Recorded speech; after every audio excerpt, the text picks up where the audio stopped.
तीन बहुओं की तीन अलग अलग रसोई। नैना अपने कमरे में रो रही थी। उसके हाथ में उसका मोबाइल था।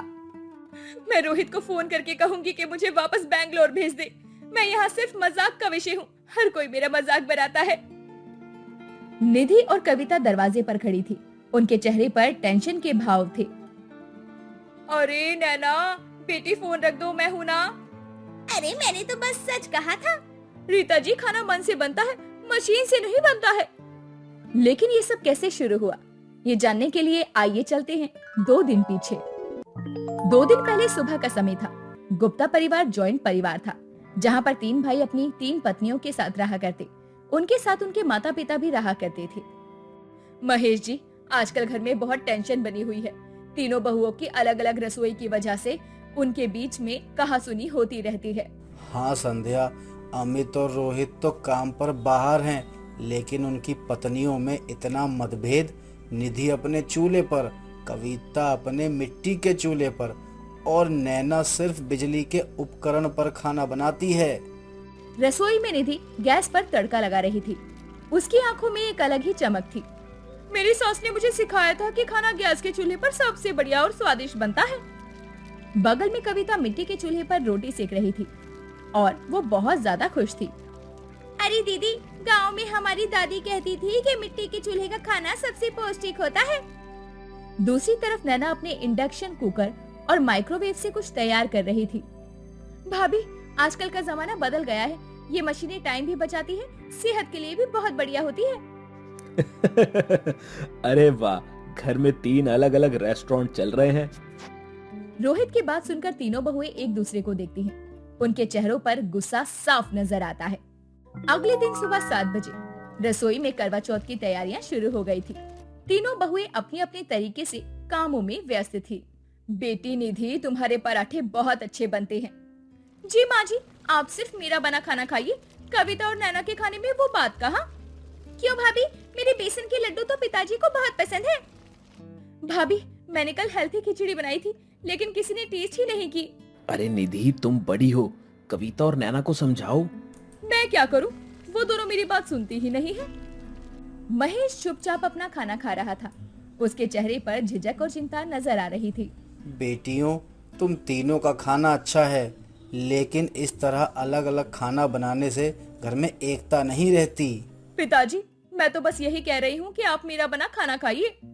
और मैं कह रही हूँ कि मिट्टी के चूल्हे का खाना सबसे बढ़िया होता है, वो खाइए। मैं तो सिर्फ हेल्थी खाना बनाने की कोशिश कर रही हूँ। तभी नैना का फोन बजता है। वो खुशी से उछलकर फोन उठाती है। अरे रीता, तू कल आ रही है? हाँ, मैं तेरे लिए बहुत स्पेशल खाना बनाऊंगी। नैना फोन रखकर मन में सोचती है कि वो सबको दिखाएगी कि उसकी कुकिंग सबसे बेस्ट है।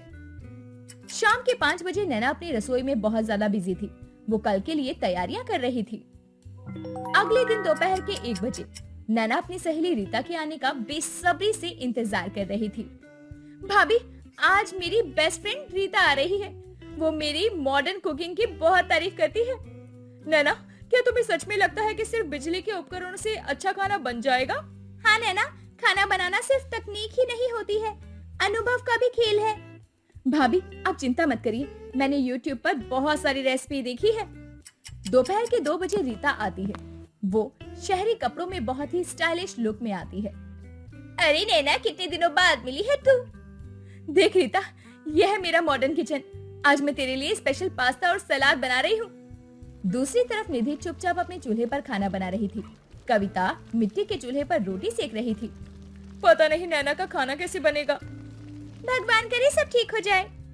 5 बजे खाना तैयार हो जाने पर सभी डाइनिंग टेबल पर आकर बैठ जाते हैं। लो रीता, टेस्ट करो मेरा स्पेशल पास्ता और ग्रीन सैलेड। रीता पहला गास खाती है और उसके चेहरे का भाव ही बदल जाता है। ये क्या नैना, बिल्कुल फीका लग रहा है। क्या मतलब? मैंने तो सारे स्टेप फॉलो किए थे। अरे, ये तुम्हारे महंगे उपकरण भी काम नहीं आए। ये तो बिल्कुल भी स्वादिष्ट नहीं बना है। नैना की आंखों में आंसू आ गए। वो उठकर अपने कमरे की तरफ जाने लगी। मैं रोहित को फोन करके कहूंगी कि मुझे वापस बैंगलोर भेज दे। यहाँ मैं सिर्फ मजाक का पात्र बनकर रह गई हूँ। किसी को मेरी फिक्र नहीं। नैना के हाथ कांप रहे थे। वो कमरे में जाकर फोन उठाकर रोहित का नंबर डायल करने लगती है। ये क्या हो रहा है? नैना को इतना बुरा क्यों लगा? रीटा बेटी, आपको ऐसा नहीं करना चाहिए था। नैना अपने कमरे में रो रही थी और फोन में रोहित का नंबर डायल करने वाली थी। उसी समय नीचे हॉल में पूरे घर में सन्नाटा छा जाता है। निधि और कविता नैना के कमरे में जाती हैं, जहां नैना फोन हाथ में लिए बैठी थी। नैना बेटी, फोन रख दो, मैं हूं ना। निधि की आवाज में वो ममता थी जो कि एक बड़ी बहन की आवाज में होती है जब वो अपनी छोटी बहन की परवाह करती है। अरे मैंने तो सिर्फ सच ही कहा था। रीता जी, खाना मशीन से नहीं मन से बनता है। हाँ, नैना बहुत मेहनत करती है, आप उसका मजाक नहीं उड़ा सकते। नैना अपने आंसू पोंछती है और फोन रखकर निधि के पैर छूने लगती है। मुझे माफ कर दो भाभी, मैंने सोचा था मैं सबसे अच्छा खाना बनाती हूँ। नैना, हम सब मिलकर एक साथ खाना बनाते हैं। आपकी मॉडर्न तकनीक, दीदी का अनुभव और मेरी पुरानी सोच। नैना, दरअसल मुझे भी कुकिंग नहीं आती, मैं हमेशा ही बाहर से खाना ऑर्डर करती हूँ। मुझे तुम्हारा मजाक नहीं उड़ाना चाहिए था, तुम कम से कम कोशिश तो करती हो। अब शाम के 6 बजे के करीब तीनों मिलकर रसोई में एक साथ काम कर रही थी। मैं गैस पर मसाले का तड़का लगाऊंगी, मैं मिट्टी के चूल्हे पर रोटी बनाऊंगी, मैं इंडक्शन पर सलाद और डेजर्ट तैयार करूंगी। 7 बजे के करीब नैना का फोन आता है और वो स्पीकर पर फोन को डाल देती है। रोहित सुनो, आज हम तीनों मिलकर कितना अच्छा खाना बना रहे हैं। वाह नैना, अब तो घर में सच्ची एकता आ गई है। पूरी रसोई में सब मिलजुल कर काम करते हैं। खुशी का माहौल छाया हुआ था। सभी पकवान बनकर तैयार हो जाते हैं। पकवान के अंदर अपनों का प्यार और रिश्तों की सुगंध भी थी। वाह, ये तो कमाल का खाना है, इसमें अलग अलग स्वाद मिल रहे हैं। 8:30 बजे के करीब सभी साथ में बैठकर पकवान खाने का आनंद लेते हैं। भाभी, आज मुझे समझ में आ गया कि खाना बनाना सिर्फ रेसिपी फॉलो करना नहीं होता। नैना, तुम्हारी मॉडर्न तकनीक से हमारा खाना और भी बढ़िया हो गया। हाँ, अब मैं भी कुछ नए तरीके सीखूंगी। सब मिलकर 3 बहुओं की रसोई को एक रसोई बनाएंगे। रोहित अपनी पत्नी और भाभीियों को देखकर मुस्कुराता है। अब तो घर में एक ही रेस्टोरेंट चलेगा, 3 रसोई 1 प्रेम। रीता भी समझ जाती है और दिल से माफी मांगती है। नैना, मुझे माफ कर दो, मैंने तुम्हारी मेहनत की कदर नहीं की। सच कहूँ तो मुझे खुद कुकिंग नहीं आती। कोई बात नहीं रीता, आज मुझे एक बड़ा सबक मिला है। महेश सभी को आशीर्वाद देता है। आज मुझे अपनी तीनों बेटियों पर बहुत गर्व है। 9 बजे के करीब तीनों गले मिलती हैं। अब से हम मिलकर खाना बनाएंगे और सबसे जरूरी बात, जो भी बनाएंगे दिल से बनाएंगे। और इस तरह तीनों बहुएं खुशी से गले मिल जाती हैं और तीनों ही अपनी एक ही रसोई में अलग अलग तरह के पकवान अलग अलग तरीके से बनाया करती और खुश रहा करती। कहने को तो गीता के ससुराल वाले शहर में रहते थे, लेकिन उनके ससुर की सोच आज भी पुराने जमाने वाले जैसे ही थी। शहर में रहने के बाद भी उनकी सोच में कोई बदलाव नहीं आता है। और एक दिन सुबह के समय गीता सबके लिए नाश्ता लगाती है और बड़े प्यार से सभी नाश्ता कर रहे होते हैं। गीता की सास पार्वती उसके खाने की बहुत तारीफ करती है। तभी केशव उसे बीच में टोक देता है और बोलता है, अरे तुम लोग बेवजह कब से खाने की तारीफ किए जा रहे हो? ये भी कोई खाना है? ना कोई लस्सी है, ना कोई छाछ है, और सब्जी देखो, ना इसमें नमक का पता और ना मिर्ची का, और रोटी जली हुई है। आपको हर चीज में मुंह बनाना जरूरी है क्या? कभी आप सीधे मुंह नहीं बोल सकते क्या कोई चीज? इस घर के सारे काम ही ऐसे होते हैं जिसे देखकर मेरा मुंह बन जाता है। क्या करूँ मैं? अब खाना आगे रखा है, खा लीजिए, इतना भी बुरा नहीं है। मुझे नहीं खाना कुछ। जैसे तुम खुद थी वैसी तुम्हारी बहू भी है। ना ही तुम्हारे में अकल थी और ना ही तुम्हारी बहू में अकल है। तुम बताओ बहू, तुम्हारी माँ ने तुम्हें कुछ अच्छा बनाना सिखाया भी है या नहीं? आप ये कैसी बातें कर रहे हैं बहू से? अभी कुछ दिन ही तो हुए हैं उसे घर में आए हुए। अगर अभी कुछ नहीं बोलूंगा तो आगे चलकर और परेशानी होगी। नहीं खाना मुझे कुछ भी, हटाओ इसे। केशव गुस्से में सारा खाना गिराकर वहाँ से चला जाता है और ये बात गीता को बिल्कुल भी अच्छी नहीं लगती। वो वहीं पर रोने लगती है। तभी पार्वती उसे समझाती है, बहू अब तू क्यों रोने लग गई? तू तो अपने ससुर जी की आदत जानती है ना, उन्हें तो हर बात पर मुंह फुलाने की आदत है। उनकी बातों पर ज्यादा ध्यान मत दे। माँ जी, लेकिन ससुर जी को ऐसा नहीं करना चाहिए। उन्हें ऐसा खाना फेंक कर नहीं जाना चाहिए था। उन्होंने मेरे माँ बाप की बेइज्जती करी है। बहू तू ये सब आज देख रही है, मैं तो बहुत सालों से देख रही हूँ। धीरे धीरे तुझे भी आदत हो जाएगी। तू अभी इस घर में नई आई है, इसलिए तुझे अजीब लग रहा है। अब तू इसके बारे में ज्यादा सोच मत और जाकर अपने कमरे में आराम कर। माँ जी सही नहीं है, हमें ससुर जी से बात करनी चाहिए। पार्वती अपनी बहू की बातों का कोई जवाब नहीं देती और चुपचाप वहाँ से चली जाती है। गीता को इस बात का बहुत दुख होता है और शाम को उसका पति राहुल जब ऑफिस से घर आता है तो अपने पति से बोलती है। राहुल जी, ससुर जी की सोचना बहुत खराब है। पहले खुद ही गलती करते हैं, उसके बाद खाना फेंक कर चले जाते हैं। उनकी वजह से किसी ने खाना खाया ही नहीं। आपको उनसे बात करनी चाहिए। गीता देखो, तुम इस घर में अभी अभी आई हो, इसलिए ना तुम्हें ये सब बहुत अजीब और ना बहुत बेतुका लगता होगा, लेकिन हमारे घर में ना ऐसा चलता है। एक काम करना, कल से ना तुम अच्छा खाना बनाने की कोशिश करना। हो सकता है पापा का मुंह ना बने। ये क्या बात हुई? अगर सच में खाना अच्छा नहीं था तो माँ जी ने क्यों नहीं बुराई करी खाने की? सबकी पसंद एक जैसी नहीं होती है गीता। देखिए राहुल जी, मैं आपको पहले ही बता देती हूँ, अगर ऐसा ही चलता रहा ना तो मैं जल्दी ही इस घर को छोड़ के चली जाऊंगी यहाँ से। केशव के गुस्से और मुंह फुलाने वाली आदत को सभी अच्छे से जानते थे। सभी केशव से बहुत डरते थे, इसलिए किसी की भी उससे बात करने की हिम्मत नहीं होती थी। दिन बीतते हैं और एक दिन केशव अपने कुछ दोस्तों के साथ घर पर आता है। गीता उन सभी के लिए घूंघट लेकर चाय लेकर जाती है, लेकिन जैसे वो चाय की ट्रे रखती है उसके सर से घूंघट गिर जाता है। फिर भी उसके दोस्त गीता की तारीफ करते हुए बोलते हैं। वैसे कुछ भी कहो केशव, लेकिन तुम्हारी बहू बहुत संस्कारी है, वरना आज के टाइम में सोसाइटी के लोग किसी को एक गिलास पानी भी नहीं पूछते हैं। संस्कार, वो भी इसके अंदर? तुझे कहाँ से लग रहा है कि इसके अंदर कोई संस्कार भी होंगे? इसके माँ बाप ने इसे कुछ भी नहीं सिखाया है। कोई संस्कार नहीं है इसमें। अगर संस्कार इसमें होते तो इसके सर से पल्लू नहीं गिरता। केशव, तेरा हर बात पे मुंह क्यों बन जाता है? बेचारी चाय लेकर आ रही थी, अगर पल्लू गिर गया तो कौन सी बड़ी बात हो गई? तुम लोग मेरे ही दोस्त होकर मुझे ही बोल रहे हो। अरे कम से कम तुम लोग तो मेरा साथ देते। बात दोस्ती की नहीं है, बात सही और गलत की है। तेरी बहू हमें अच्छी लगी तो हमने उसकी तारीफ कर दी, लेकिन तुझे हर बात पे मुंह बनाना आता है। बहू तुम अंदर जाओ, तुमसे मिलकर अच्छा लगा। गीता के लिए दिन पर दिन अपने ससुर का बर्ताव सहना मुश्किल होता जा रहा था। देखते ही देखते कई महीने गुजर जाते हैं, लेकिन कोई भी केशव के खिलाफ नहीं बोलता, जिसके चलते वो भी चुप रहना सीख लेती है। कुछ टाइम बाद उसे पता चलता है कि वो प्रेग्नेंट है और वो जल्दी से ये बात अपने पति और सास को बताती है और ये सोचकर खुश होती है कि शायद उसके बच्चे के आने की खबर सुनकर उसके ससुर के बर्ताव में कोई सुधार आए। तभी उसका पति राहुल बोलता है। गीता, मैं तुम्हें बता नहीं सकता मैं कितना खुश हूँ। आज तुमने मुझे दुनिया की सारी खुशियाँ दे दी है। मुझे अपने बच्चे के बारे में सुनकर बहुत अच्छा लग रहा है। सब कुछ ठीक हो जाएगा अब। हाँ बहू, अब तुझे अपना पहले से भी ज्यादा ध्यान रखना पड़ेगा। बाकी तू किसी चीज की चिंता मत करियो, मैं सब देख लूंगी।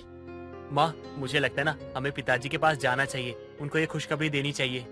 हाँ बेटा चल, हम तेरे पिताजी को खुशखबरी सुनाते हैं। मुझे उम्मीद है आज ये बात सुनकर उनका बना हुआ मुंह सीधा हो जाएगा। सभी लोग हाथों में मिठाई लेकर केशव के पास जाते हैं और गीता के प्रेग्नेंट होने की बात उसे बताते हैं, जिसे सुनकर पहली बार उसके ससुर का मुंह बनने की जगह सुधर जाता है और उसके फेस पर स्माइल आ जाती है और वो गीता से बोलता है। बहू, मैं तेरे गर्भवती होने की बात सुनकर बहुत खुश हूँ और मुझे उम्मीद है कि तू मुझे इस घर का वारिस जरूर देगी। तुझे बेटा ही होगा, देख लेना, जो आगे चलकर हमारे खानदान का नाम भी रोशन करेगा। लेकिन पिताजी वो तो बेटी भी कर सकती है ना? क्या बोला बहू तूने? जरा जोर से बोल, मुझे कुछ सुनाई नहीं दिया। मैंने कहा ठीक है ससुर जी, जैसा आप कहे सब ठीक है। गीता अपने ससुर की डांट नहीं सुनना चाहती थी, इसलिए उनकी हाँ में हाँ मिला देती है। ऐसे ही कुछ दिन गुजर जाते हैं।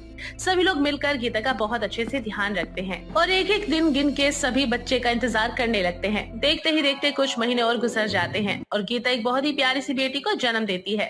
उसका पति और सास बहुत खुश थे, लेकिन जैसी बात केशव को पता चलती है, केशव का मुंह बन जाता है और वो बच्ची को गोद में लेने से मना कर देता है। तभी पार्वती बोलती है। आप बच्ची को गोद में क्यों नहीं ले रहे हैं? आज इतनी खुशी का दिन है, फिर भी आपका मुंह बना हुआ है। मैं इस बच्ची को हाथ तक नहीं लगाऊंगा। मुझे पोता चाहिए था, ना कि पोती। अब तुम लोग ही लो इसको गोद में। आपको ऐसा नहीं करना चाहिए था। बहू को कितना दुख हुआ होगा आपकी बातें सुनकर। मैंने वही बोला जो सच था। अब इसमें उसको बुरा लगा तो मेरी क्या गलती है? किसी काम की नहीं है तुम्हारी ये बहू, एक पोता तक नहीं दे पाई मुझे। ये सब कुछ उसके हाथ में नहीं है, बल्कि ऊपर वाले के हाथ में है। इसका इल्जाम आप बहू पर क्यों लगा रहे हैं? तुम मुझे ज्ञान ना ही दो तो ही ठीक होगा। जाओ, जाके अपना काम करो। सबके समझाने के बाद भी केशव के दिमाग में वो बात नहीं घुसती। एक दिन बच्ची के बहुत रोने पर वो अपनी बहू के कमरे में जाता है और बोलता है, इसका रोना कोई बंद करवाओ। जब से पैदा हुई है तब से घर में चैन से एक पल नहीं रहने दिया इसने। इसके पैदा होने से पहले मैं कितना आराम से रहता था, जब देखो तब हमेशा रोती ही रहती है। बस ससुर जी बहुत हुआ, हर बात पे आपका मुंह बन जाता है। कभी खाने को लेकर, कभी संस्कारों को लेके, कभी लड़की पैदा होने पे तो कभी उसके रोने पे। आपको तो मुझ में बहुत कमी दिखाई देती है ना। जा रही हूँ मैं अपनी बेटी को लेके इस घर से। जो आपकी पसंद की लड़की हो आप उसके साथ अपने बेटे की शादी करवा दीजिएगा, ताकि आपका मुंह सीधा हो सके। जैसा बताओ आप मेरे साथ कर रहे हैं ना, वैसा अगर आपकी बेटी के साथ होता ना उसके ससुराल में, जब पता चलता आपको। ये सुनकर केशव को अपनी गलती का एहसास होता है और वो अपनी बहू से अपने किए की माफी मांग लेता है और अपनी पोती को प्यार से गोद में खिलाने लगता है। साथ ही धीरे धीरे उसकी मुंह फैलाने की आदत में भी सुधार हो जाता है। जूही काफी शांत स्वभाव की थी। वो अक्सर ही सभी की गलतियों को नजरअंदाज कर देती थी। ऐसे ही एक दिन जूही घर में काम कर रही होती है। तभी जूही की सास शांति गंदे पैर लेकर अपनी सहेली विमला के साथ घर में आती है और घर गंदा हो जाता है, जिसे देखकर विमला कहती है, अरे शांति, तुझे पता था क्या तेरी बहू घर पे काम कर रही है? तो तूने पहले क्यों नहीं बताया मुझे? हम लोग बाद में ही आ जाते। ऐसे ही गंदे पैर लेके तेरे घर में नहीं आ सकते हैं। देख, बेचारी पोछा लगा रही थी और हमने देख गंदा ही कर दिया। बहू माफ कर दे, मुझसे गलती हो गई। मुझे नहीं पता था तू घर की साफ सफाई कर रही है। अरे आंटी जी कोई बात नहीं, अब आप लोग आ गए हो तो कुछ किया थोड़ी जा सकता है। मुझे कोई परेशानी नहीं है, मैं दोबारा से पोछा लगा लूंगी। देख लिया, मेरी बहू गाय है गाय, उससे तो कोई फर्क नहीं पड़ता। वही करती है जो मैं कहती हूँ। वैसे भी बहू काम ही करती रहती है पूरे टाइम। एक काम को दोबारा भी कर लेगी तो क्या ही दिक्कत हो जाएगी उसे। अरे तू ऐसे क्यों बोल रही है शांति? घर के काम क्या आसान होते हैं? जब तक तेरी बहू नहीं आई थी, जब तो तू 2-3 बजे तक सफाई करती रहती थी, थक तो जाती ही थी ना। और जब से तेरी बहू आ गई है तो घर का काम छूती तक नहीं है। ये तो गलत बात है ना शांति? अरे इसमें मैं गलत कहाँ हूँ? मेरी बहू को कोई दिक्कत नहीं है काम करने से, तो मैं गलत कहाँ से हूँ? अगर उसे कुछ परेशानी भी होती तो वो मुझे खुद आके बोल देती। कई बार बहुएं इसलिए भी शांत रह जाती हैं ताकि घर में सुख शांति बनी रहे। भगवान ने तुझे वाकई बहुत अच्छी बहू दी है। हमेशा सब समझती है, घर के बारे में सोचती है, तेरे बारे में सोचती है। लेकिन ये भी तब तक ही चलेगा जब तक परिवार एक दूसरे के बारे में सोचे। मेरी बहू वैसी नहीं है। मेरी बहू पहले घर परिवार के बारे में सोचती है। और तू यहाँ पर खड़ी क्यों है? तू यहाँ पर खड़ी होकर ना मेरी बहू के कान मत भर। वैसे भी मेरी बहू ऐसी नहीं है। चल बहू तू जा, घर के काम कर ले। शांति हमेशा ही ऐसा करती थी। वो कभी भी अपनी बहू की तारीफ नहीं करती थी। हमेशा ही वो अपनी बहू को दबाती रहती थी। कुछ दिनों बाद जूही तैयार हो रही होती है। तभी शांति उसे तैयार देखकर उसके पास जाती है और उससे बोलती है, अरे बहू, इतना तैयार होके कहाँ जा रही है? और तू कहीं जा भी रही है? तूने तो मुझे नहीं बताया। अरे माँ जी, आज आकाश ने मुझे कहा था कि आज हम दोनों बाहर खाना खाने जाएंगे। वो क्या है ना, काफी दिनों से हम कहीं बाहर भी नहीं गए थे, तो इसलिए बस मैं जा रही हूँ। वो मुझे रास्ते में ही मिल जाएंगे। तू इतनी बन ठंड के तैयार होके निकल रही है, और मेरा क्या? मैं क्या घर पे बैठ के क्या भजन करूँगी? जब से तू आई है ना, तब से मेरा बेटा ना मेरा नहीं रहा है। उसने मेरे बारे में एक बार भी नहीं सोचा। और तुम दोनों बाहर जाके डिनर करोगे तो तुम मन ही मन बहुत खुश हो रही होगी, है ना? नहीं माँ जी, ऐसी कोई बात नहीं है, आप गलत समझ रही हैं। मैंने पहले आकाश को यही कहा था कि माँ जी को लेकर चलते हैं, लेकिन उन्होंने ही कहा कि माँ जी के साथ हम फिर कभी चल लेंगे। आज हम अकेले चलते हैं माँ जी, हम बस 1 घंटे में आ जाएंगे, ज्यादा समय नहीं लगेगा। तू रहने दे बहू, मेरा बेटा ऐसा नहीं सोच सकता। अपनी माँ को घर पे अकेला छोड़कर वो कभी नहीं जा सकता। और वो भी तेरे साथ बाहर जा रहा है। तूने ही पक्का उसके कान भरे होंगे और तूने पक्का यही बोला होगा कि सासू माँ को तो नहीं लेके जाते, हम दोनों आधी आधी रात बाहर घूमते रहते हैं। माँ जी सच में ऐसा कुछ भी नहीं है, आप गलत सोच रही हैं। मैं क्यों भला ऐसा चाहूँगी? अच्छा ऐसी बात है, चल ठीक है बहू, तू चाहती है ना कि मैं खुश रहूं, तो आकाश को फोन करके कह कि मैं नहीं जा रही तुम्हारे साथ बाहर। लेकिन माँ जी, लेकिन क्या, आ गई ना असलियत सामने। मुझे समझ आ गया कि तू ढोंग कर रही थी ताकि तू सबकी नजर में अच्छी बन जाए और मैं बुरी। माँ जी, अगर आपको इसमें ही खुशी मिलेगी तो ठीक है, मैं अभी बोल देती हूँ आकाश को। आकाश को काफी बुरा लगता है जब जूही को मना करती हैं। जूही सच में नहीं बताती कि वो आखिर किस वजह से नहीं आई। ऐसे ही कई दिन निकल जाते हैं। शांति की वजह से उसके बेटे की शादीशुदा जिंदगी खराब हो रही होती है। इस बात से शांति को जरा भी फर्क नहीं पड़ता है। कुछ दिनों बाद शांति जब आकाश के कान भर रही होती है। तू देख रहा है ना आकाश, तेरी पत्नी घर के बारे में बिल्कुल भी नहीं सोचती है। माँ, आप ये क्या बातें कर रही हैं? वो हमारे घर के लिए कितना कुछ करती है, कितना सोचती है, उसके बाद भी आप ऐसा कह रही हैं। ये क्या गलती कर दी उसने जो आप ये सब बोलने जा रही हो? क्या परेशानी क्या है आपको? बेटा, मुझे कोई परेशानी नहीं है, लेकिन तुम दोनों मेरे लिए एक समान हो। अगर वो कुछ गलत करती है तो मैं तुझे ही बोलती हूँ, और तू कुछ गलत करता है तो मैं उसे बोलती हूँ। अगर बेटा तू यही चाहता है ना, चल ठीक है, मैं अपना मुंह बंद करके ना एक कोने में पड़ी रहूंगी। जैसा तू चाहता है ना वैसे ही होगा, मैं कुछ भी नहीं बोलूंगी। माँ, आप ना बहुत ज्यादा सोचती हो। चलो कोई बात नहीं, अगर आप चाहती हो ना कि मैं जूही से एक बार बात करूँ तो ठीक है, मैं बात करता हूँ। जूही सारी बातें सुन लेती है। जूही को काफी ज्यादा बुरा लगता है। वो अपने कमरे में जाकर खुद से बात करते हुए कहती है, माँ जी का अब बहुत हो गया है। मैं माँ जी की इज्जत करती हूँ, उन्हें कभी कुछ कहती नहीं हूँ, लेकिन माँ जी का अब बहुत हो गया है। वो खुद को समझती क्या है, मेरे बारे में भड़का रही है आकाश जी को। कोई बात नहीं, अब इन्होंने ले लिया है अपनी बहू से पंगा। अब माँ जी को ऐसा सबक सिखाऊंगी कि वो अब आगे से कभी भी बहू से तो क्या किसी से भी पंगा नहीं ले पाएगी। जूही अभी तक तो कुछ नहीं करती, लेकिन जैसे ही आकाश आता है तो जूही अपने पति से बोलती है, आकाश, वो मैं क्या सोच रही थी कि कुछ दिनों के लिए हम शहर से बाहर घूमने चले। वो जो तुम्हें ऑफिस की तरफ से ट्रिप मिल रही थी, चले हम। लेकिन तुमने तो मना कर दिया था, फिर अचानक से क्या हो गया? हाँ, तो अब मैं ही कह रही हूँ, तुम सही कह रहे थे। इसी बहाने हमें कुछ समय भी मिलेगा। अब वापस आते टाइम तुम यहाँ आ जाना और मैं अपने मायके चली जाऊंगी। माँ की तबीयत खराब है तो कुछ दिन माँ के साथ रह लूंगी, माँ को भी अच्छा लगेगा ना। जूही और आकाश दोनों ही कुछ दिनों के लिए शहर से बाहर चले जाते हैं। शांति अब कुछ नहीं कर पाती है, क्योंकि अब उसने अपनी बहू से पंगा ले लिया था। वो घर में अकेले ही रह रही थी और वो कुछ कह भी नहीं पाती थी। कुछ दिनों बाद आकाश आता है, लेकिन आकाश के साथ उसकी बहू जूही नहीं आती है, जिसे देखकर शांति बोलती है, बेटा, बहू कहीं दिखाई नहीं दे रही है, बाहर गई है क्या बहू? नहीं माँ, जूही वहीं से ना अपने मायके चली गई। वो क्या है ना, उसकी माँ की तबीयत खराब है तो वो देखने गई है, उस दिन वहीं रहेगी। जूही अब अपनी माँ के घर आराम से रहती है और यहाँ पे शांति के ऊपर घर की सारी जिम्मेदारी आ जाती है। धीरे धीरे महीना निकल रहा होता है, लेकिन जूही वापस नहीं आती है। शांति फोन करके कई बार अपनी बहू को वापस बुलाती है, लेकिन जूही भी अब साफ साफ कह देती है कि उसने अपनी बहू से पंगा लेके अच्छा नहीं किया है। 2 महीने बाद जब शांति की हालत खराब हो जाती है तो वो खुद ही अपनी बहू के मायके जाती है और अपनी बहू से कहती है, बहू, बहुत हो गया, तू बहुत दिन रह ली अपने मायके में, अब चल वापस चल। अब मैं तेरे से कोई पंगा नहीं लूंगी।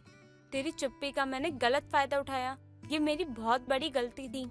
तो इसका मतलब मैं क्या समझूं कि अब आप लाइन पर ही रहेंगी या आपकी गाड़ी मेरे वापस घर आते ही पटरी से उतर जाएगी? नहीं नहीं बहू, अब ऐसा कभी नहीं होगा। शांति को अपनी बहू से पंगा बहुत भारी पड़ता है, जिसके बाद शांति वाकई में किसी से पंगा नहीं लेती है।